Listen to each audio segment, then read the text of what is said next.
Hey, this is Kyric, This is Kobe, and you're tuning in to YFD Blast. That's what I'm talking about. Yeah, let me get that. Cool. Yeah, y'all good to go. Well, y'all just sitting there. Y'all still sitting down there like I'm recording. Nah, that's perfect. I'm gonna use that in the Man, it's game time. We finna eat. You know what I'm saying? Tune in, ESPN, King Kobe, subscribe. Let's get it.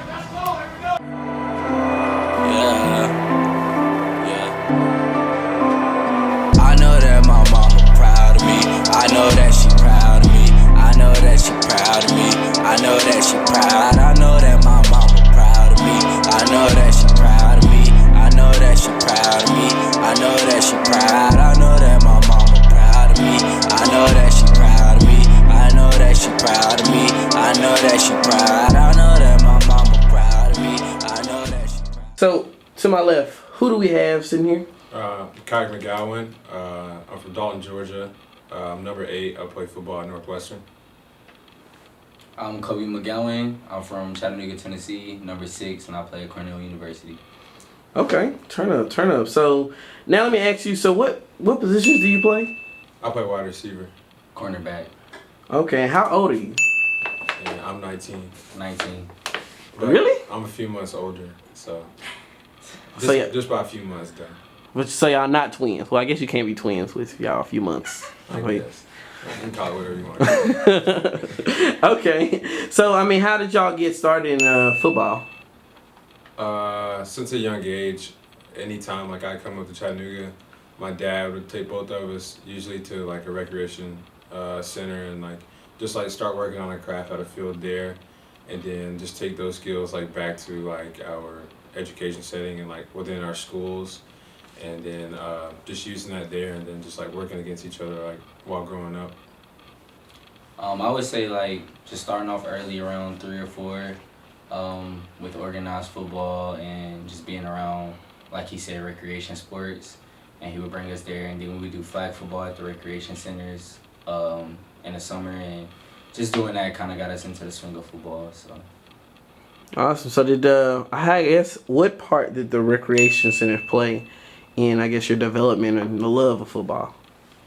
For me, I did the recreation centers in the summer for summer camp, and the biggest part for me was like we did flag football, and we had flag football teams for our center. So that kind of encouraged me just to keep seeing new faces and going against different people, and that increased my love of the game, being around counselors who loved it as well. So. For me, it gave me just another place, another opportunity to like come and work on my craft with my brother and my dad. It also gave me a chance just to see like older people that were in positions that I wanted to be in, and be able to see like what they're working on and like what I need to work on and stuff like that. Nice. Man, these guys are 19. I'm trying to get like y'all.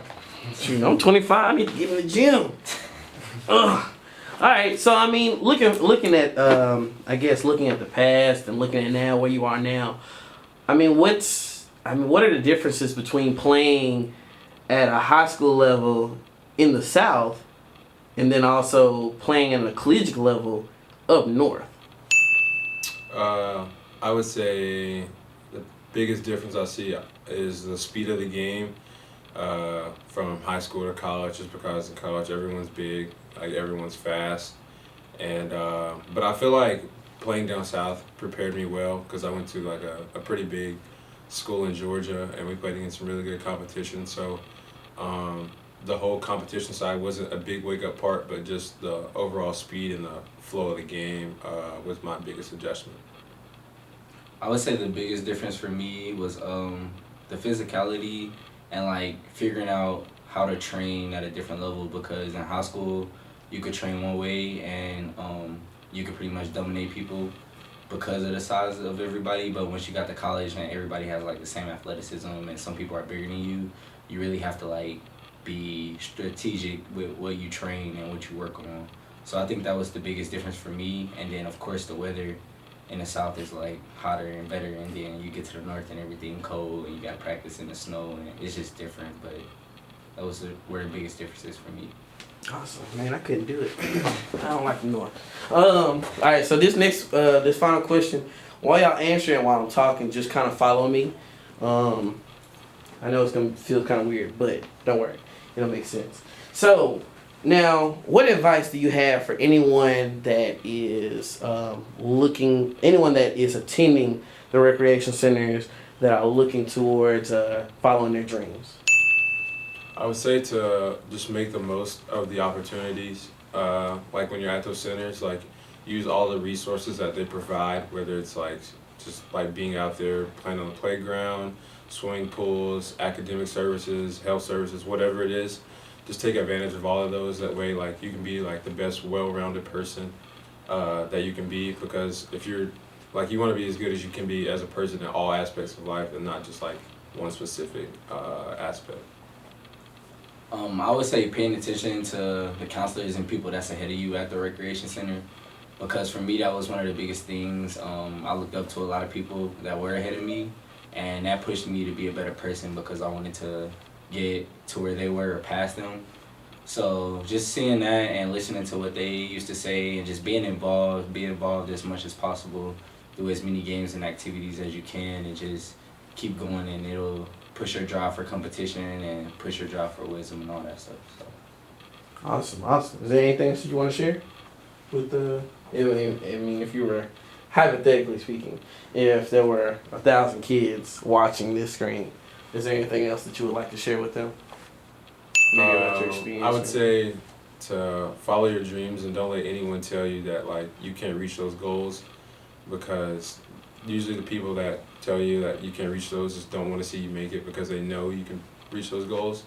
So just make sure you just have tunnel vision and just like stay focused, because I mean you can make it wherever. You just gotta be willing to put the work in. That's my biggest thing too. Also, that I would say to any child that's watching this is that just stay focused on your dreams and what you want to achieve. You can pretty much do anything you want to do, but it's up to you. The way I look at it, if it's somebody on this earth doing it, then why can't you do it? So I feel like you should just keep pushing. If somebody tell you can't do something, don't pay attention to that, because some people just know they can achieve it, kind of like he was saying. So some people tell you you can't achieve it because they feel they can't, but I wouldn't put other people limitations on yourself. Just focus on yourself and getting better every day, and you can get to where you want to get. Awesome. That was great. Tryna find paradise, ain't tryna see the light. I've been praying through life, but some things just ain't right. We ball every Saturday night, taking private long flights.